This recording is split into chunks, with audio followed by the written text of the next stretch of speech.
expired, and I give the call to the Assistant Minister for Climate Change and Energy. Thank you, Deputy Speaker. And today's matter of public importance debate is brought to you by the outfit that can't be bothered to have a national energy policy. They couldn't be bothered to have a national energy policy for 10 years when they're in government. They don't have a national energy policy now.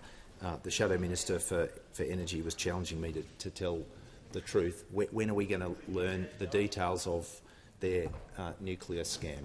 He just said before the next election. It's previously been said before the end of the year. The clock is ticking. There's never been an opposition that's been given as much licence as they have in relation to this ridiculous policy. I mean, he's just had 10 minutes. We still don't know. We still don't know when the reactors are going to be delivered, who's going to build them, how much they'll cost to be built, how much they'll cost to operate. We don't know anything about the one single idea. The one single idea. There is no policy, Deputy Speaker. Deputy Speaker, there is no policy. There is no policy, Deputy Speaker. There is just a fantasy. Stop, please. Member for Fairfax, no more interjections, please. Assistant Minister has the call. Speaker, the outfit that never bothered to have a national energy policy in their entire 10 years in government and doesn't have a national energy policy now has never seen a dodgy scare campaign that it doesn't want to grab with both hands. This is an outfit that loves nothing more than a cocked-up, made-to-order, independent report from its mates at Frontier Economics. Does it ever listen? Does it ever listen to expert advice and analysis? No. Does it ever give respect to organisations like the Australian Energy Market Operator? No. But Frontier Economics, the same crew that developed Tony Abbott's Direct Action Plan, yes, please. Come in, spinner, Deputy Speaker. And how did that go? We inherited high and rising prices from those opposite, including energy prices, and we've done two things. We've taken action to provide relief, and we've taken action to set Australia up for a better future. We've taken action to deliver a cheaper and cleaner energy system in the long term. What has the coalition done, Deputy Speaker? They've obstructed every single piece of cost relief that has been designed to help Australian households doing it tough. And they've obstructed every bit of reform that we have pursued in trying to clean up their awful mess. They obstructed the gas price caps at the end of 2022. They've obstructed energy price relief on every occasion that we've tried to deliver that to Australian households.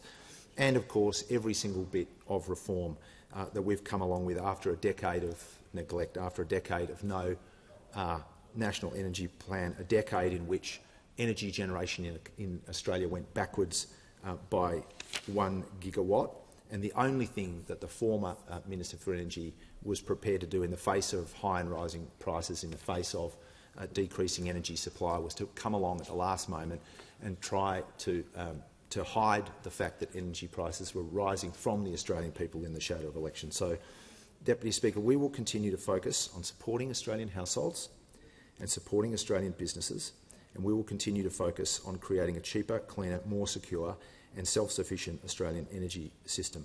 That will have direct benefits to households, that will have direct benefits to businesses, but of course it has other benefits too, because the world is going through a clean energy transformation, and there are opportunities for us to have with our comparative advantages when it comes to wind and solar and storage and other forms of green technology. And we have to get them for the benefit of businesses in this country, for the benefit of exports and for the benefit of Australian workers. What we have done has seen electricity prices fall. Indeed, they've fallen 12.3% since June 2023. And without the direct energy bill relief that we've supplied, they would be 15.4% higher now. That is relief to Australian households that those opposite oppose. So every time people get their bills and see the relief that we've delivered, they should know how much worse it would be if those opposite had their way.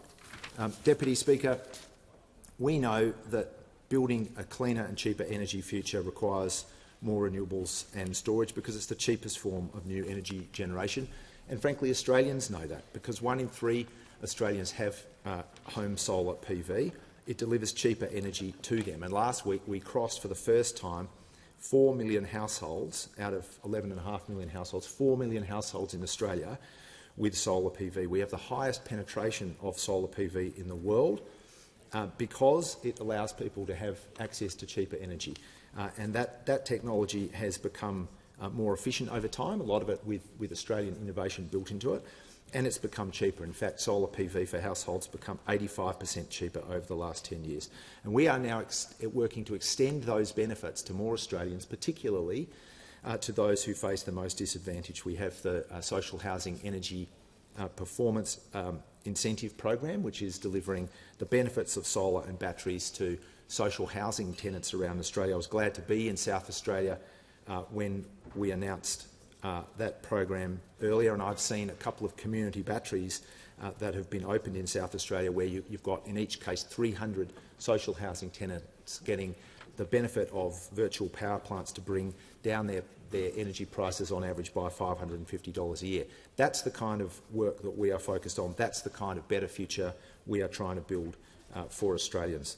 Now, the Shadow Minister was part of a do-nothing government that gave Australia high energy prices, that gave Australia energy insecurity and a reduction in energy generation. And now those opposite, after having done nothing for 10 years, are only in the game, Deputy Speaker, of fear-mongering and obstruction and dodgy made-to-order reports. And while those opposite try to deceive and scare Australians with the daft, renewables energy slogan that we hear so often, the Australian community knows that they're looking at what is, in effect, an obstruction-only coalition, a fear-mongering-only coalition, and, unfortunately, a nuclear-only coalition. And the Shadow Minister before was talking about some of the things that are true about nuclear technology. It's mature. It's been around for 70 years. It's not a new technology.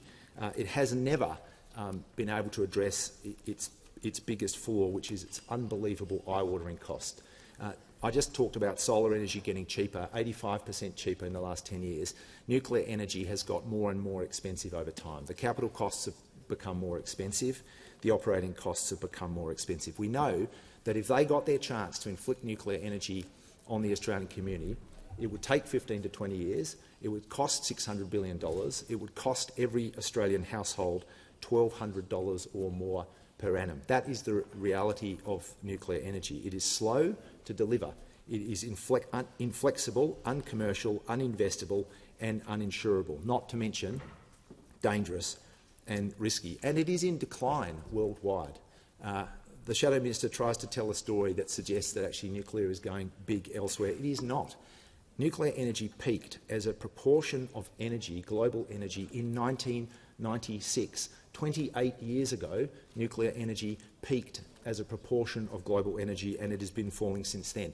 The number of reactors worldwide peaked in 2002. 22 years ago, the number of reactors peaked. There are fewer now. Last year, globally, the world added 440 gigawatts of new non-hydro renewables, and nuclear energy generation went backwards by 1 gigawatt, plus 440 gigawatts of new renewables, minus 1 gigawatt of new nuclear. You look at the United States, which is currently the largest generator of nuclear energy. They added 39 gigawatts of new renewables last year and no new nuclear. That is the reality. China, 217 gigawatts of new renewables and only 1 gigawatt of new nuclear. That is the reality of nuclear worldwide. It is in decline. It is not growing. The proportion of energy is lower than it was 28 years ago, and in countries like France and the US, it's at a 25-year low. One of the things that they have promised is that there will be small modular reactors for some communities in Australia, including Collie in Western Australia. There is no such thing as a small modular reactor. They don't exist. The poster child of the modular reactor world, was the NuScale modular reactor, which the Shadow Minister himself was deeply in love with.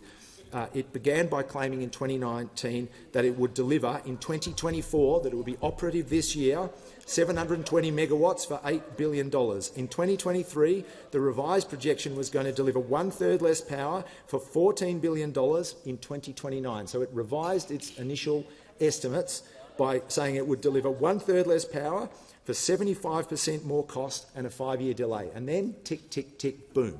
it disappeared altogether. It disappeared. It crashed and burned, and it took $900 million of US taxpayers' money with it. That is the kind of nutty project that those opposite would like to inflict on the Australian community.